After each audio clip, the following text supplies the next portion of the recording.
तो आदाब, नमस्कार, गुड इवनिंग, सत श्री अकाल। एक बार फिर आप तमाम लोगों का स्वागत है क्राइम तक की कहानी के इस एपिसोड में। उम्मीद है पूरी फैमिली अच्छी होगी, अपना ख्याल रख रही होगी। कल सुबह सुबह जब उठा तो एक अफसोसनाक खबर आई एंड्रू साइमंड्स के बारे में। ऑस्ट्रेलिया के हरफन मौला खिलाड़ी, बेहतरीन batsman, fielder, bowler, test match हो, वनडे हो, 20 हो, T20 सभी में खेला। और फिर कल पूरी कहानी पढ़ने का भी मौका मिला। जिस तरीके से साइमंड्स की कहानी थी कि कैसे वो अपने असली माँ बाप जिन्होंने जन्म दिया, कभी ज़िंदगी में मुलाकात नहीं हुई, किसी और ने पाला, ऑस्ट्रेलिया लेकर आए, बड़ी मुश्किल से ज़िंदगी गुजरी।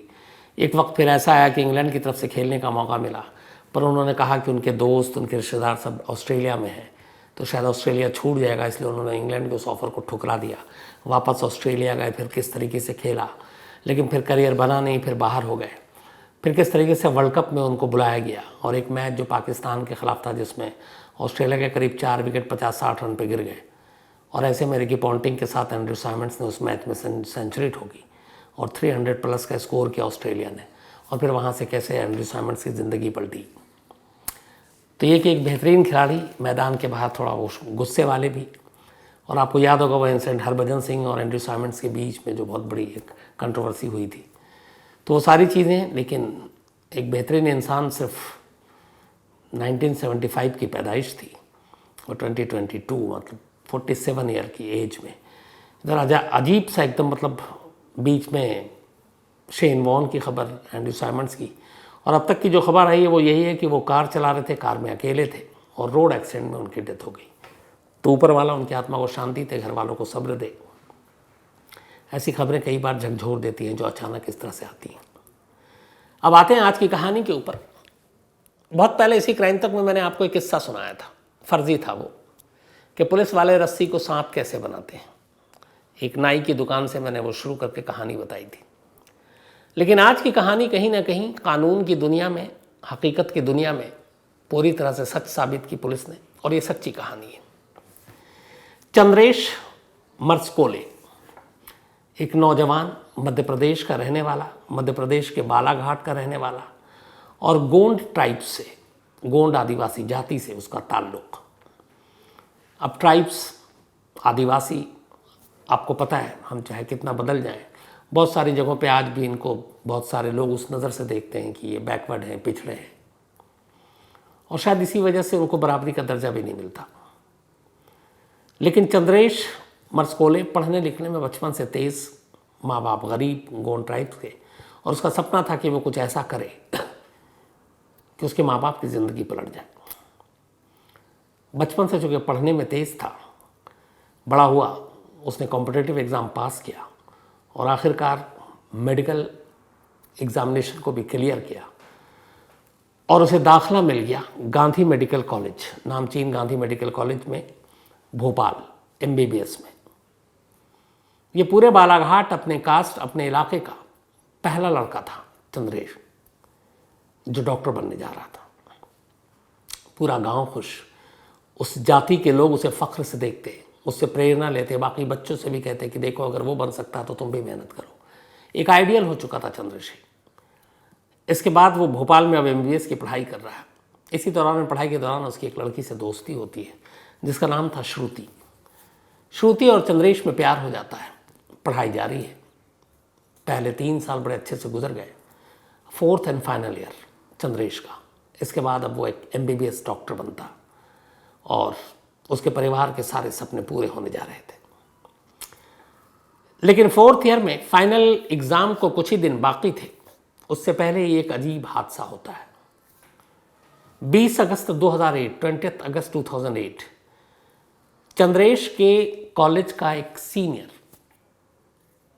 जो doctor, senior resident, doctor Hemant Verma नाम, डॉक्टर हेमंत वर्मा 20 अगस्त 2008 को एक लेटर लिखते हैं उस वक्त के भोपाल के IG को, इंस्पेक्टर जनरल ऑफ पुलिस, जिनका नाम था शैलेंद्र श्रीवास्तव। डॉक्टर हेमंत वर्मा अपने लेटर में ये लिखते हैं कि वो इंदौर गए थे किसी काम से, रात को लौट कर आए तो उनका ड्राइवर राम प्रसाद उन्हें मिला और राम प्रसाद ने उसे कहानी सुनाई। राम प्रसाद दरअसल उस दिन चंद्रेश को लेकर डॉक्टर हेमंत वर्मा की गाड़ी में कहीं बाहर गया था भोपाल से। लेटर में ये लिखा है डॉक्टर हेमंत ने आईजी को कि मुझसे चंद्रेश ने मेरी गाड़ी मांगी कि मुझे होशंगाबाद जाना है, तो मैंने गाड़ी दे दी, गाड़ी के साथ अपना ड्राइवर भी दे दिया राम प्रसाद। इसके बाद वो लोग वहाँ से निकल गए, मैं इंदौर चला गया। लेकिन फिर वहाँ से रात को जब मैं लौट कर आया हूँ तो मुझे राम प्रसाद ने कहानी सुनाई। उसने बताया कि जब हम गाड़ी में गए तो होशंगाबाद जाने की बजाय चंद्रेश ने गाड़ी का रुख मोड़ दिया और वो पचमढ़ी की तरफ ले गया। बोला पचमढ़ी की तरफ जाने के दौरान एक जगह पर सन्नाटा था, तो वहाँ पे नेचर कॉल के लिए गाड़ी रोक दी और राम प्रसाद ने कहा कि मैं एक सेकंड आता हूँ। तो उसने गाड़ी रोक दी, नेचर कॉल के लिए गया वो।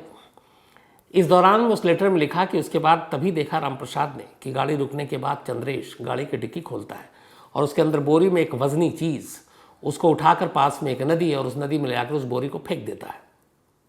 उस बोरी में कोई लाश थी, जो राम प्रसाद ने मुझे बताया, यानी कि डॉक्टर संतोष वर्मा को, सीनियर रेजिडेंट डॉक्टर। अब ये लेटर उन्होंने आईजी को लिखा, उस वक्त आईजी रेंज भोपाल। अब आईजी रेंज को ये लेटर पढ़ने के बाद लगा कि ये क्या है। उन्होंने कहा कि तफ्तीश करते हैं। उसके बाद पचमढ़ी के आसपास तलाशी के लिए कहा गया और इत्तफाक से 23 अगस्त को पचमढ़ी के करीब एक नदी से एक लाश मिलती है। लाश की शिनाख्त हुई श्रुति के तौर पर। श्रुति जो कि चंद्रेश की गर्लफ्रेंड थी। अब जैसे ही लाश बरामद हुई, अगले दिन पुलिस ने, बालाघाट लौट चुका था चंद्रेश, उसे गिरफ्तार कर लिया अपनी ही गर्लफ्रेंड के कत्ल के इल्ज़ाम। और गिरफ्तारी की वजह क्या थी? एक लेटर जो सीनियर रेजिडेंट ने लिखा, वो भी सीधे आईजी को, और उसने बताया कि मेरी गाड़ी लेकर गए और ये सारी चीज़ें हैं। और उसके बाद 3 दिन बाद वो लाश बरामद भी हो गई। अब यहाँ तक केस आईने की तरह साफ, लेकिन अब इधर चंद्रेश और उसके घर वालों पर पहाड़ टूट पड़ा। फाइनल ईयर, बस कुछ महीने के बाद वो एक डॉक्टर MBBS, पूरे गांव, पूरी बिरादरी, पूरी सबकी नज़र उसके ऊपर थी कि गांव की किस्मत बदलेगा, अपने लोगों का नाम रोशन करेगा। पहला था जो डॉक्टर बनने जा रहा था। वो सारे सपने टूट गए। चंद्रेश गिरफ्तार होकर जेल चला गया। जेल जाने के बाद अब मुकदमे की कार्रवाई शुरू हुई। करीब साल भर मुकदमा चला। 31 जुलाई 2009 लोअर कोर्ट ने अपना फैसला भी सुना दिया। लोअर कोर्ट ने अपना फैसला सुनाया कि चंद्रेश ही अपनी गर्लफ्रेंड श्रुति का कातिल है और इसीलिए इस जुर्म को करने के लिए उसे लाइफ इम्प्रिजमेंट यानी उम्र कैद की सज़ा दी जाती है। 2009 में चंद्रेश को लोअर कोर्ट ने उम्र कैद की सज़ा सुना दी। चंद्रेश, उसके परिवार, सबकी उम्मीदें टूट गईं। अब लगा कि ये ज़िंदगी ख़त्म, कहानी ख़त्म, डॉक्टर बनने का सपना ख़त्म। धीरे धीरे वक्त बीता, चंद्रेश सदमे से बाहर आया। तय वक्त जो कानूनी छूट थी, उसी दौरान उसने इसको, लोअर कोर्ट के फैसले को, हाई कोर्ट में चैलेंज किया। अब हाई कोर्ट में ये मामला गया। हाई कोर्ट ने अपना वक्त लिया। वक्त लेते लेते लेते लेते 2022 आ गया। 2022 9 मई, 9 मई, मंडे का दिन। करीब 13 साल हो चुके थे अब तक चंद्रेश मर्सकोले को भोपाल सेंट्रल जेल में रहते हुए। साल भर एक विचाराधीन यानी अंडर ट्रायल के तौर पर जेल में रहा और उसके बाद एक सज़ा याफ्ता कैदी के तौर पर, क्योंकि लोअर कोर्ट ने उसे उम्र कैद की सज़ा सुनाई थी। 13 साल, 4740 डेज, एक्चुअल में जो एग्जैक्ट दिन उसने जेल में काटे, 4740 दिन वो जेल में रहा। यह अपराध कहें, 4740। इसके बाद 9 मई को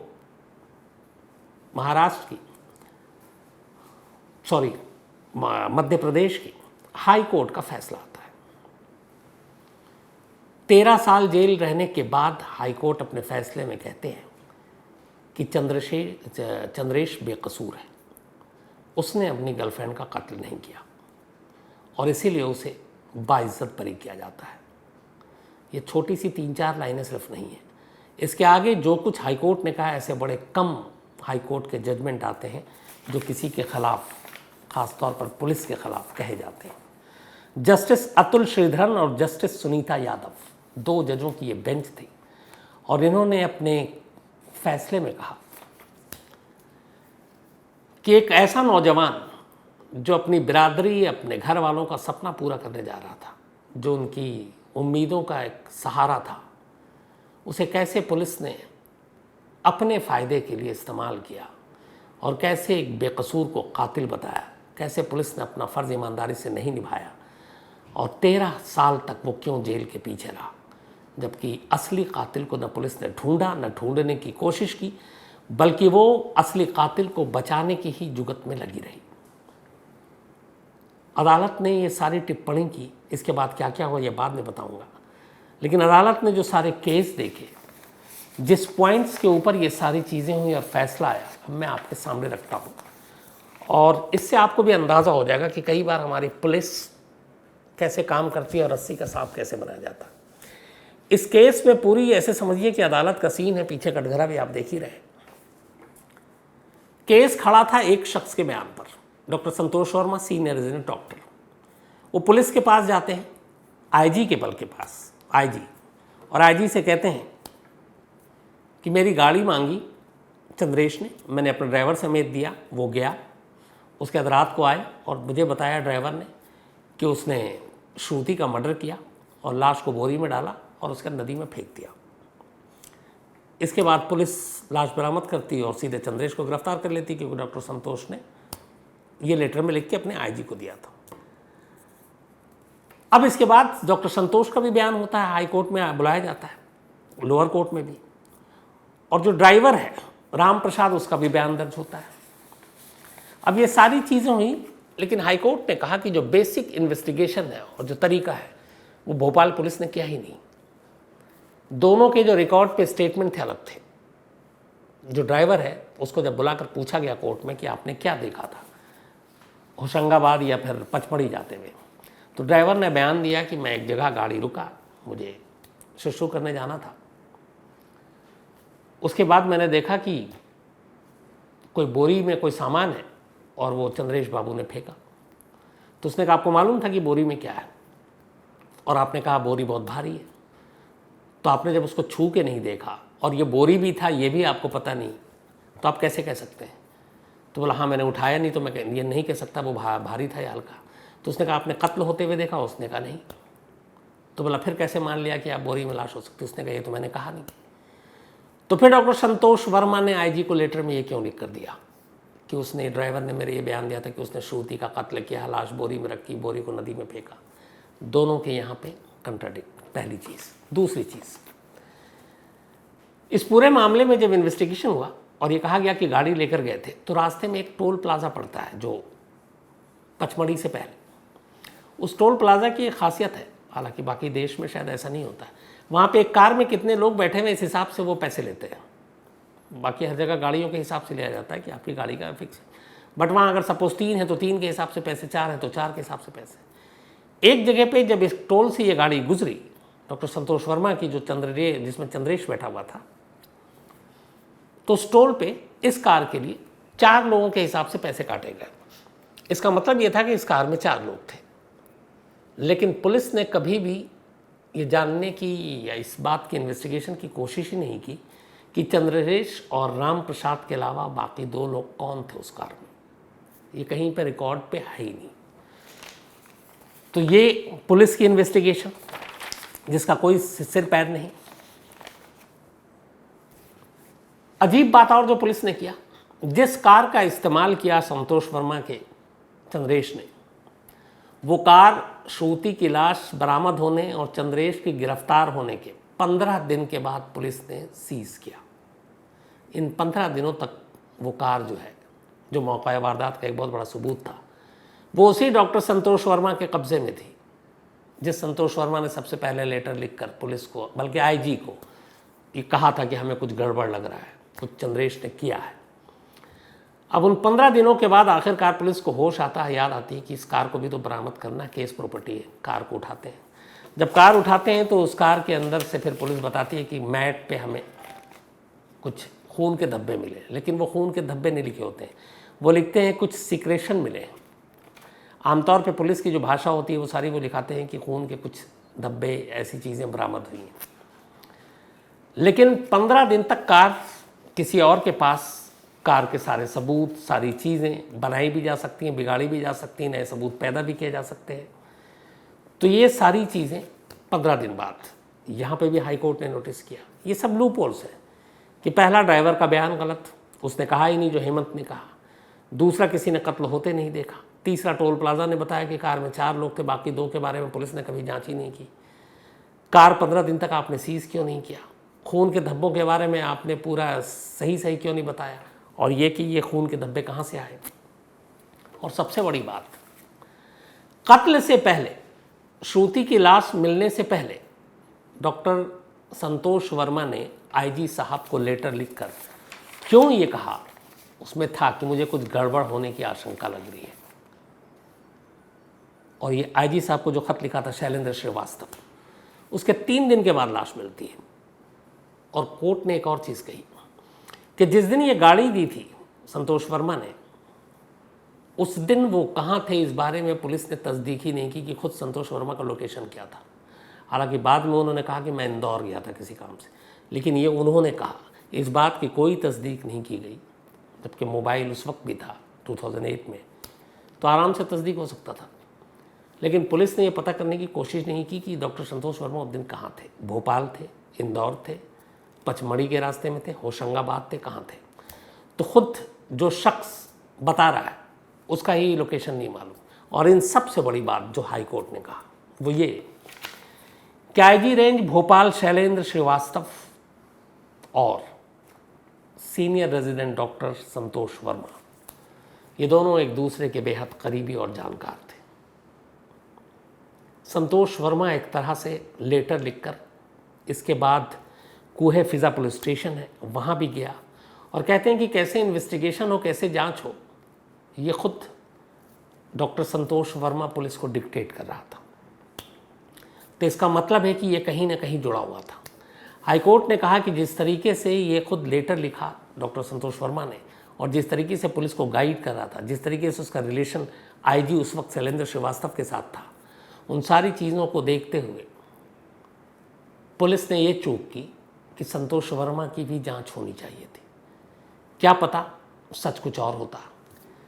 गाड़ी क्यों दी उसी दिन, सारी बातें पहले से कैसे पता, और गाड़ी फिर 15 दिन तक अपने पास क्यों रखा जबकि वो एक केस प्रॉपर्टी है जिसके अंदर वो खुद कह रहा कत्ल हुआ है। ये सारी चीज़ें, फिर ड्राइवर को लेकर झूठ बयान दिया। ड्राइवर ने कभी नहीं कहा कि कत्ल देखा मैंने या बोरी में कुछ ऐसी चीज़ थी। तो एक गवाह ही सस्पेक्ट के तौर पर सामने आ गया, लेकिन पुलिस ने ज़रा सी भी मेहनत करने की कोशिश ही नहीं की और उसने डॉक्टर संतोष वर्मा के बारे में छानबीन ही नहीं की। और दूसरा, आज तक पुलिस या कोर्ट मोटिव ही नहीं निकाल पाई कि जिस गर्लफ्रेंड चंद्रेश और श्रुति के बीच, दोनों बॉयफ्रेंड और गर्लफ्रेंड थे, श्रुति को चंद्रेश क्यों मारेगा? कोई तो मकसद और मोटिव होना चाहिए, वो कहीं नहीं है। तो हाईकोर्ट ने कहा कि ये सिर्फ एक फालतू कहानी थी और एक बेकसूर इंसान को, एक अच्छे भले लड़के को जो पढ़ने लिखने में तेज, उसका 13 साल बर्बाद कर दिया इस सिस्टम ने, इस पुलिस ने। और इसके लिए उस वक्त की पुलिस जो जांच कर रही थी वो जिम्मेदार, इसके लिए वो शख्स जो विटनेस बनकर आया उसकी जांच होनी चाहिए थी। लेकिन पुलिस ने बेसिक कोई इन्वेस्टिगेशन नहीं किया। और इसके बाद यही नहीं रुकी हाई कोर्ट, उसने कहा कि अगर चंद्रेश को गिरफ्तार न किया जाता 2008 में, फाइनल ईयर का एग्ज़ाम था, अगले कुछ महीनों के बाद वो एक MBBS डॉक्टर होता, और अगर वो MBBS डॉक्टर होता और फिर नौकरी करता, चाहे वो सरकारी डॉक्टर बनता या प्राइवेट अपना प्रैक्टिस करता, तो हाईकोर्ट ने कहा कि अगर 1 साल में पर एनम सिर्फ 3 लाख रुपए भी अगर वो कमाता अपने घर वालों के लिए जो उम्मीद भरी नज़रों से उसको देख रहे थे, तो मिनिमम उन्होंने कहा हाईकोर्ट ने कि 3 लाख रुपए 1 साल का तो कमाता कम से कम। तो उस हिसाब से इस सरकार को पुलिस की इस नाकामी के लिए चंद्रेश को पैसा देना चाहिए। और हाईकोर्ट ने अपने फैसले में न सिर्फ चंद्रेश को बरी किया है, बल्कि MP सरकार से कहा है कि वो फौरन इस फैसले के 90 दिनों के अंदर अंदर चंद्रेश को 42 लाख रुपीस दिया जाए विथ 9% इंटरेस्ट, 42 लाख रुपए 9% ब्याज के साथ। क्योंकि अगर वो 13 साल जेल में न रहता तो हालांकि इससे बहुत ज़्यादा कमाता, लेकिन फिर भी उसे दिया जाए। तो 42 लाख का मुआवजा, ये सारी चीज़ें। बाहर आया चंद्रेश, उसने कुछ बात नहीं की, सिर्फ एक लाइन का जवाब दिया। उसने कहा कि 13 साल पहले जहाँ मेरी ज़िंदगी रुक गई थी, मैं 13 साल बाद वहीं से शुरू करना चाहता हूँ।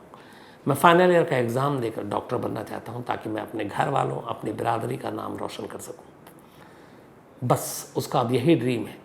वो बिल्कुल कुछ और बात नहीं करना चाहता कि क्या हुआ क्यों हुआ, लेकिन वो फिर से डॉक्टर बनना चाहता है।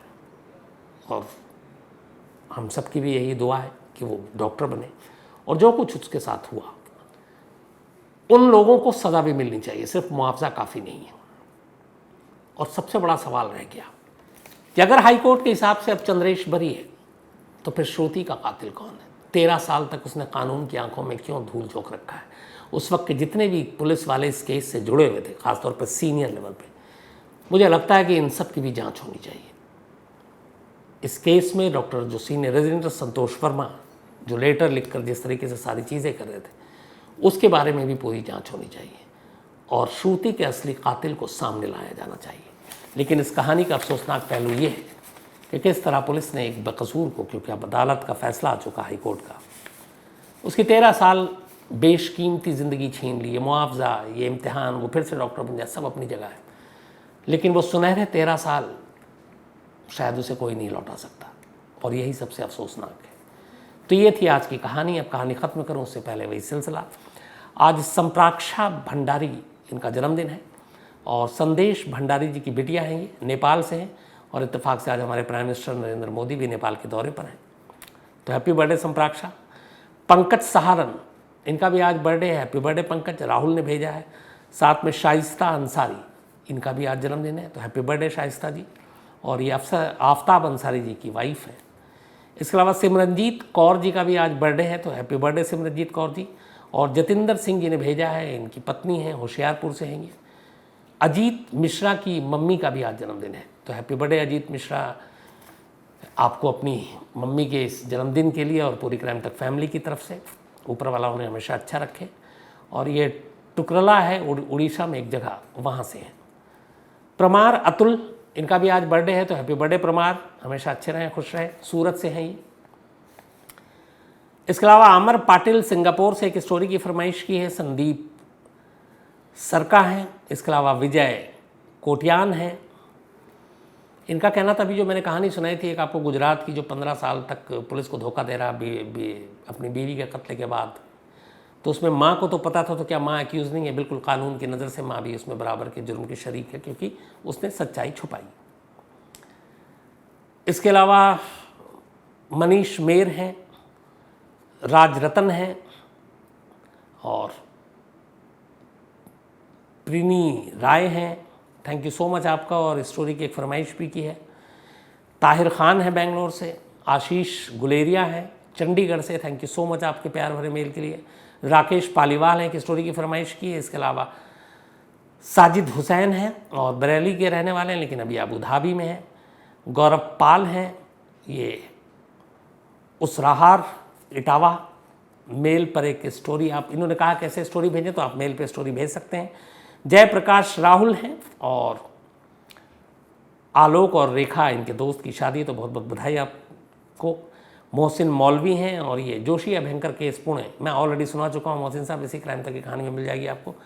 फराज रज़ा हैं सऊदी अरब से। और शाकिर खलीली, यानी शकीरा खलीली की कह रहे हैं कि कहानी थी, लेकिन क्राइम तक की लिस्ट में मिल नहीं रही है, वो हटा दी गई है कुछ वजह से।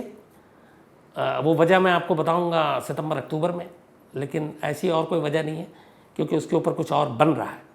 तो शाकिरा खलीली के ऊपर जो कुछ बन रहा है वो आप देखेंगे तो मज़ा आएगा, तो इसलिए तब तक उसको हटाना बहुत ज़रूरी था। इसके अलावा सुमन पॉल एक स्टोरी की फरमाइश की है। रोहन कुमार हैं, ब्लडी मैरी की कहानी सुनना चाहते हैं, और शायद मैं ये सुना चुका हूँ। ऋषभ आर्या हैं कानपुर से। इसके अलावा सिम्सन देव वर्मा हैं त्रिपुरा से, एक स्टोरी की फरमाइश की है। और उर्मी सिंह हैं। तो थैंक यू, शुक्रिया आप तमाम लोगों के। और जो भी कहानियाँ हैं वो जल्द सुनाऊंगा, लेकिन आज कहानी में इतना ही। अब आपसे मुलाकात होगी कल रात 9 बजे किसी नई कहानी के साथ। तब तक अपना ख्याल रखिएगा। Thank you very much.